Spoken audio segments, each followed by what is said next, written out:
sumber pertolongan kami, penolong kami yang senantiasa menyatakan keajaiban-Mu dan kebaikan-Mu dalam hidup kami. Kami bersyukur memiliki-Mu Tuhan. Kami bersyukur untuk perlindungan-Mu, penyertaan-Mu. Kami bersyukur untuk kesempatan ini kami dapat beribadah kepada-Mu dan kami dapat mendengarkan firman-Mu.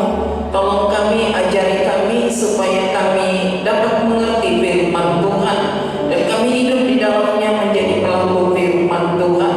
Urapi hamba-Mu, pakai hamba-Mu untuk menjelaskan firman-Mu.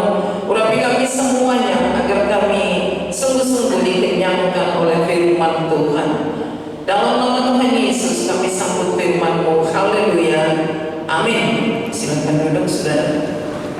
Salam bagi kita semua. Puji Tuhan, pada pagi hari ini kita dapat beribadah dan mendengarkan firman Tuhan.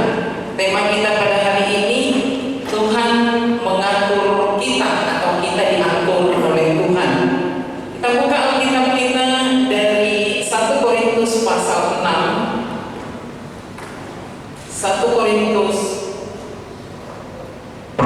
pasal 6 ayat 19 sampai 20.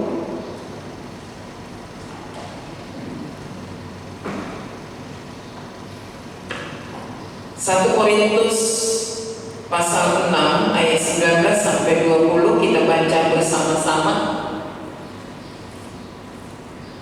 1 Korintus 6 ayat 19 sampai 20 kita baca 1, 2, 3. Atau tidak tahukah kamu bahwa tubuhmu adalah baik Roh Kudus yang diam di dalam kamu, Roh Kudus yang kamu peroleh dari Allah, dan bahwa kamu bukan milik kamu sendiri, sebab kamu telah dibeli dan harganya telah lunas dibayar. Karena itu muliakanlah Allah dengan tubuhmu. Satu ayat lagi kita baca Lukas pasal 9.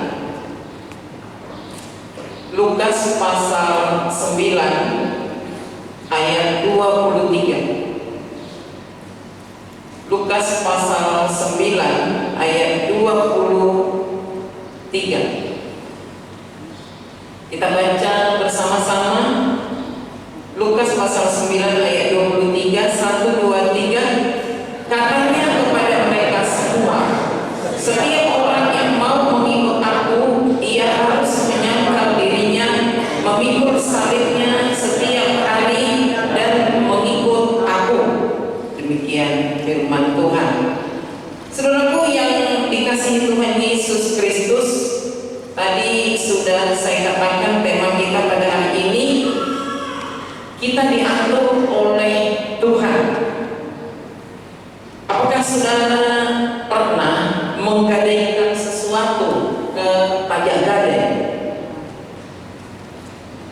Ada orang berkata, malulah mengakuinya. Tetapi kita tahu pajak gadai itu adalah tempat orang menggadaikan barang berharga dan diganti dengan uang, saudara, karena kebutuhan. Selama barang kita ini pajak gadai itu, saudara, kita tidak dapat mempergunakannya, kita tidak dapat mengaturnya, kita tidak dapat menentukannya. Tetapi setelah uang kita cukup sesuai dengan yang kita pinjam, kita tebus itu barang dan kembali menjadi milik kita. Setelah barang itu menjadi milik kita, maka kita berhak untuk mengaturnya, menentukannya dan memperlakukannya sesuai dengan kemauan kita. Saudaraku, sebenarnya itu seperti bagai, ya, bagai barang itu hidup kita yang sudah ditebus oleh Tuhan Yesus. Tuhan Yesus mati di kayu salib untuk menebus saudara dan saya, karena kita sudah tergadai dalam dosa, saudara. Karena semua orang telah berbuat dosa dan telah kehilangan kemuliaan Allah. Manusia yang berdosa ini tergadai, saudara. Tapi Tuhan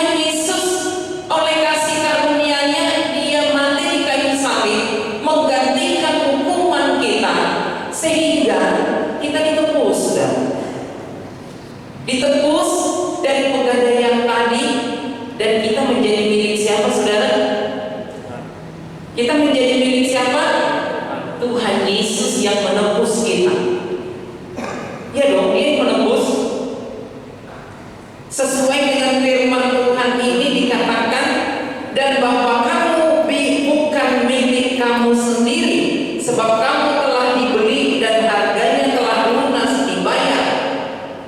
Saudara dan saya bukan lagi milik sendiri. Saudara dan saya bukan lagi dimiliki oleh dosa. Saudara dan saya adalah milik Tuhan Yesus yang menebus kita. Karena kita ini milik Tuhan Yesus, Tuhan Yesus adalah pemilik hidup kita, berarti Dia berhak untuk mengatur hidup kita. Ada amin, saudara? Dia pemilik. Tuhan Yesus adalah pemilik hidup kita, saudara. Kita sudah ditebus dari dosa, kita sudah diangkat, kita sudah dilepaskan, kita sudah menjadi milik Tuhan Yesus. Sebagai pemilik, Dia berhak atas saudara dan saya. Sebagai pemilik, Dia berhak mengatur hidup kita. Sebagai pemilik, Dia berhak menentukan, mengatur, dan juga menetapkan dan menyadarkan dan juga mengingatkan kita, saudara. Namanya juga pemilik. Kalau pemilik itu dia berhak, saudara, untuk menentukan apa yang akan dilakukan. Nah, sebenarnya kita sebagai anak-anak Tuhan harus menyadari ini, saudara. Kalau kita tidak menyadari hal ini, kita tidak bersedia diatur oleh Tuhan, saudara. Karena sering kita menganggap, ya suka-suka saya dong, tubuh saya. Kurang menyadari, tidak menyadari bahwa kita ini adalah milik Tuhan. Kita adalah milik Tuhan yang sudah menebus kita. Yang tadinya kita ditawan oleh dosa, yang tadinya kita diperbudak oleh dosa, diperhamba oleh dosa, kita dilepaskan, kita ditebus oleh darah yang sangat mahal. Dikatakan di sini, kamu telah lunas dibayar. Jadi bukan kita gratisan, saudara, bukan. Kita dibayar dengan darah yang mahal, darah yang mahal, saudara. Nah, karena itu saudara yang dikasihi Tuhan harus tetap sadarkan diri sendiri, aku sudah ditebus dengan darah yang mahal. Kita ucapkan kepada diri sendiri, aku sudah ditebus dengan darah yang mahal. 1, 2, 3. Aku telah ditebus dengan darah yang mahal. Bukan darah yang murah, saudara. Dengan darah yang mahal, saudara. Nah, saudara yang dikasihi Tuhan, kalau ini kita sadari betul bahwa Tuhan Yesus adalah pemilik hidup kita, tadi saya katakan kita bersedia diatur oleh Tuhan. Bersedia diatur oleh Tuhan. Saudara, kalau saudara punya barang lagi yang baru ditebus, saudara berhak memakainya. Umpamakan itu televisi, saudara berhak memakainya. Saudara berhak menyetelnya, dan saudara berhak juga untuk beberapa jam pun saudara berhak untuk memakainya. Nah, bagaimana dengan hidup kita yang adalah milik Tuhan Yesus? Saudara, dalam hal apa sih kita diatur oleh Tuhan? Dalam hal apa kita diatur oleh Tuhan? Ya, yaitu yang pertama, saudaraku, dalam penguasaan diri kita. Dikatakan tadi, pengikut Tuhan harus menyangkal diri. Dalam penguasaan diri kita, kita diatur oleh Tuhan. Karena kita adalah milik Tuhan, maka kita harus menguasai diri dalam berbagai hal, sehingga kita tidak jatuh panggung dalam dosa, sehingga kita tidak mengikuti keinginan daging kita, sehingga kita mampu menyangkal keinginan daging kita. Saudara, memang tidak mudah menyangkal keinginan daging sendiri, karena kecenderungan manusia adalah mengikuti keinginan dagingnya. Contohnya, saudara, pada saat dingin-dingin, apalagi hujan, contohnya begitu, saudara ingat mau beribadah, tapi kalau keinginan daging kita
tidak mau melayani Tuhan karena mau mengikuti keinginan daging sendiri, saudara.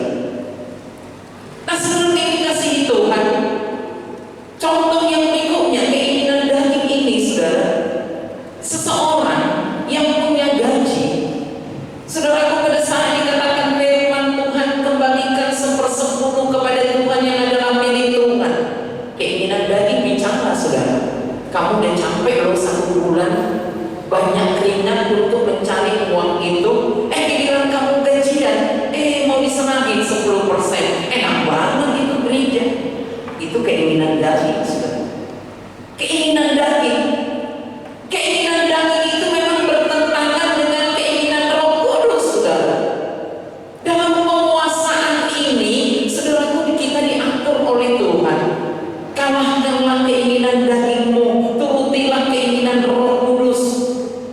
Namanya juga diatur oleh Tuhan dalam mengalahkan keinginan daging kita, saudara. Dan yang berikutnya, saudaraku, dalam hal apa? Dalam mempertahankan kekudusan hidup kita, saudara. Kuduslah kamu, sebab aku yang memanggil kamu kudus adanya. Itu kata firman Tuhan. Tapi banyak orang, saudaraku, menyangkal itu. Ngapain sih kuduslah kamu? Kok mengikuti kekudusan Tuhan? Malah orang bisa jadi apa, saudaraku? Bisa candakan dengan ya kudislah kamu, gak usah kudus, kudis. Dipresenting, saudara. Hidup ini penuh dengan kudis wajar, bukan kudus. Nah, saudara yang dikasihi Tuhan, Tuhan mengatur hidup kita untuk menjaga kekudusan hidup kita. Saudaraku, di dalam pasal 6 ini, kalau saudara baca yang di atas-atasnya, ini adalah masalah jatuh dalam dosa pencabulan, saudara. Sehingga diingatkan, jangan mengikatkan dirimu dengan perempuan cabul, itu yang di atasnya, saudara. Ingat, tubuhmu itu adalah bait Allah. Ini masalah dosa, saudara. Keinginan daging. Ingat, tubuhmu itu adalah bait Allah. Tubuh saudara dan saya ini adalah rumah Tuhan. Mari kita menjaga kekudusan hidup kita. Jangan bermain-main dengan dosa. Jaga kekudusan hidup kita, saudara. Itulah yang dikehendaki oleh Tuhan. Jadi seharusnya orang yang sudah ditebus oleh darah Yesus, yang adalah milik Tuhan Yesus, tidak suka lagi bermain-main dengan dosa. Kalau masih suka bermain-main dengan dosa, itu perlu tanda tanya, saudara. Tanda tanya. Karena kemungkinan bukan dikuasai Roh Kudus, tetapi dikuasai oleh keinginan, perasaan, dan kemauannya, saudara. Perasaan manusia itu ada keinginannya untuk berbuat dosa, saudara. Tapi Roh Kudus berkata, kuduslah kamu. Buah roh itu, saudaraku, bukan dosa. Nah, karena itu, saudara yang dikasihi Tuhan, kita yang adalah milik Tuhan, yang harus bersedia diatur oleh Tuhan, kita menjaga kekudusan hidup kita, saudara. Jangan sembrono. Jangan ikuti permainan, godaan-godaan daripada si iblis yang mempengaruhi pikiran kita. Waktu persekutuan hamba Tuhan yang lalu, tanggal 1 sampai tanggal 3, ada pembicara seminar di sana berkata, hati-hati hamba-hamba Tuhan, karena ini semua pendeta dan penginjil, saudara. Hati-hati, jangan sampai jiwamu yang dominan, tetapi harus Roh Kudus yang dominan. Karena semakin jiwamu dominan, perasaanmu, pikiranmu, keinginanmu, maka Roh Kudus kurang berperan aktif. Jadi bukan Roh Kudus itu lemah, saudara, bukan, sebenarnya bukan. Roh Kudus yang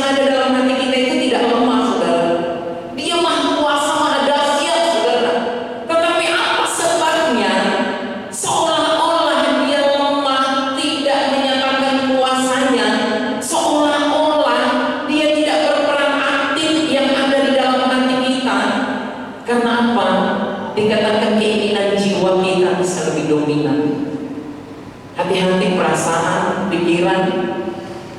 Dan dikatakan yang paling sering diserang oleh si iblis adalah pikiran dan perasaan. Makanya bisa jadi bergeser dari fokus kepada Tuhan, fokus melayani, bergeser saudara. Karena bukan lagi Roh Kudus yang bekerja dengan aktif dalam dirinya, tetapi pikiran dan jiwa dan perasaannya yang aktif, yang lebih diturutinya, sehingga seolah-olah Roh Kudus lemah dalam diri kita. Padahal Roh Kudus itu maha dahsyat, saudara. Roh Kudus itu maha kuasa. Dikatakan Roh Kudus yang ada dalam hati kamu berkuasa. Kalau berkuasa itu, saudaraku, yaitu powerful, full, bukan lemah. Tapi sayang sekali, sering terjadi seolah-olah Roh Kudus begitu lemah. Karena apa? Yang lain ada yang dominan, bukan Roh Kudusnya yang dominan. Perasaannya, pikirannya digoda, dipengaruhi, akhirnya beralih, akhirnya bukan Roh Kudus yang dituruti, saudara.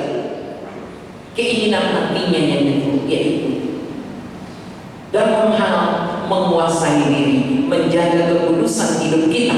Dan yang kedua, saudara, dalam hal apa kita diatur oleh Tuhan, yaitu dalam hal ketaatan kita kepadanya.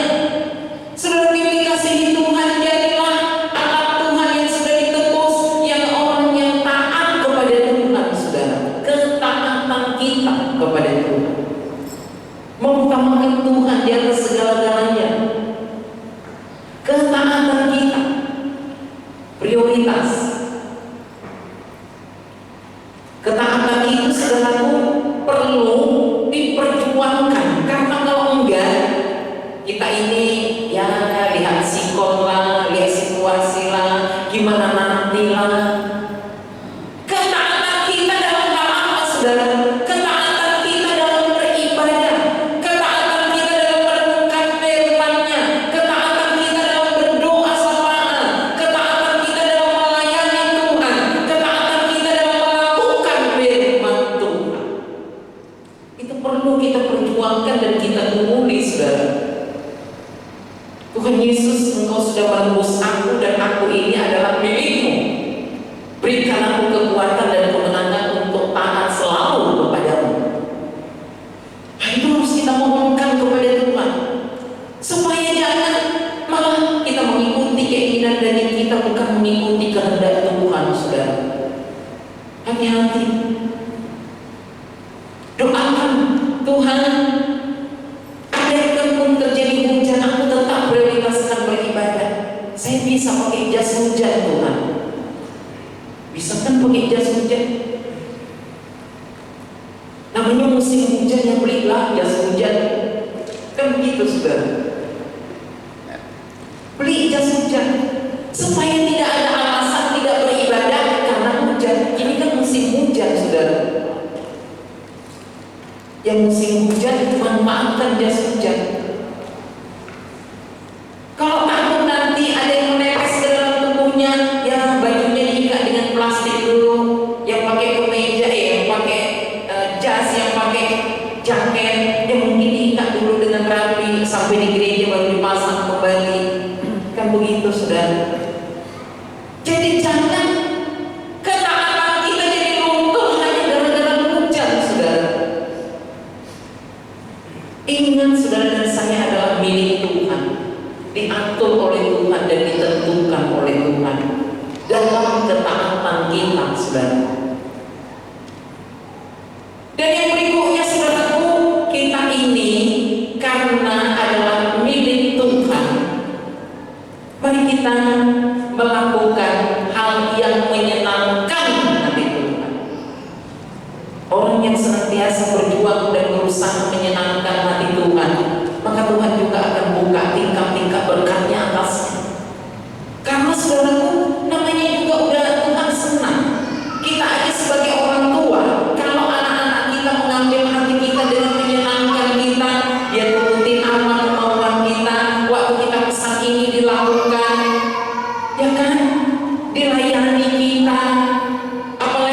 bantuin kita, pasti kita mendahulukan dia, ya kan?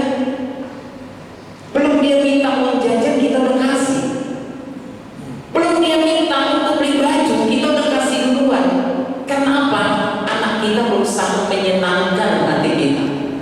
Tapi coba kalau terus pekerjaannya adalah mendukakan hati kita, membuat kita dongkol, kesal, mungkin kita selalu berkata, udah kamu nanti aja deh, minta ini dong apa, nanti aja. Kita nggak berusaha untuk memberikan yang terbaik baginya, karena dia selalu membuat hati kita dongkol, kesal dan kecewa. Kita manusia aja begitu, apalagi Allah kita, saudara. Apalagi Allah memilih hidup kita. Pada saat kita menyenangkan hati Tuhan, maka Tuhan akan memberikan yang terbaik bagi kita. Tuhan akan melimpahkan berkat-Nya, Tuhan akan melimpahkan kekurangannya atas hidup kita.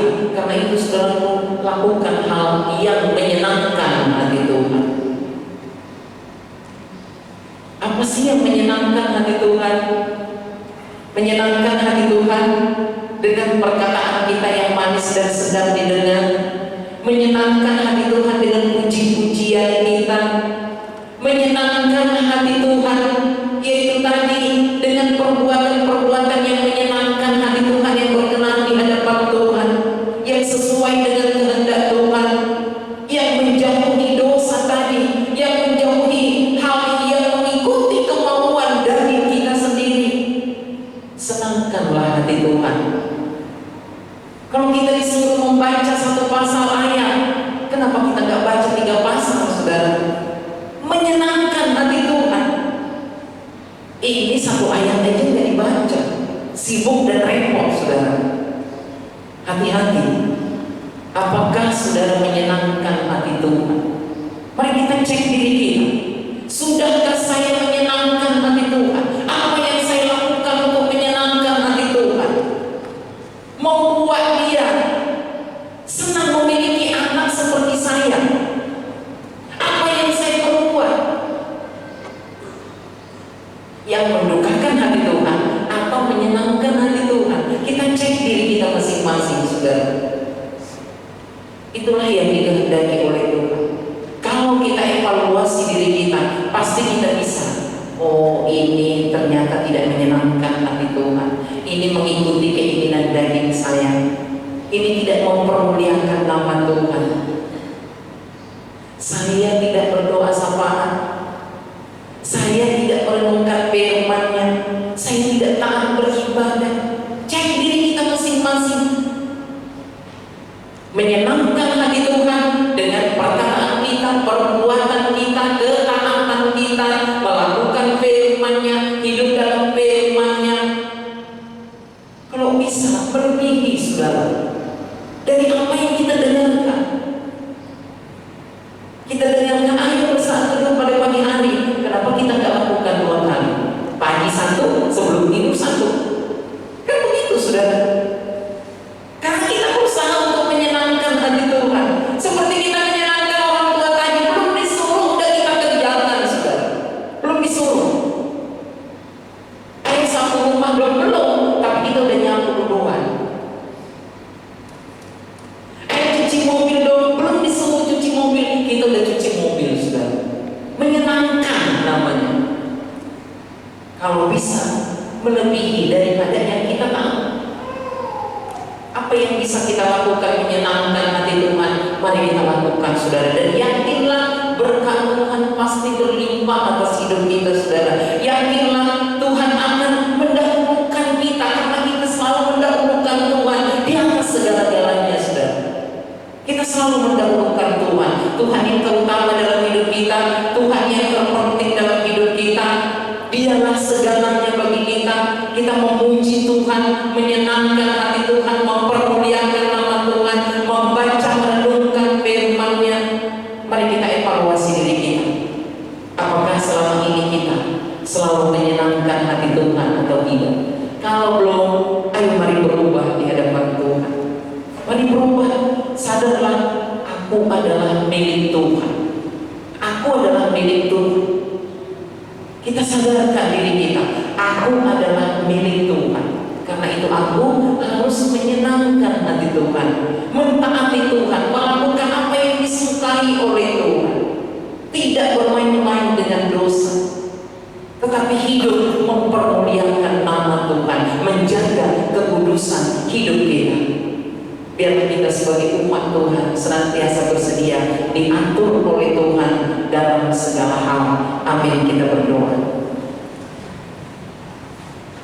Bapa di surga, kami bersyukur untuk firman-Mu yang mengingatkan kami bahwa kami ini sudah dibeli dengan darah yang mahal.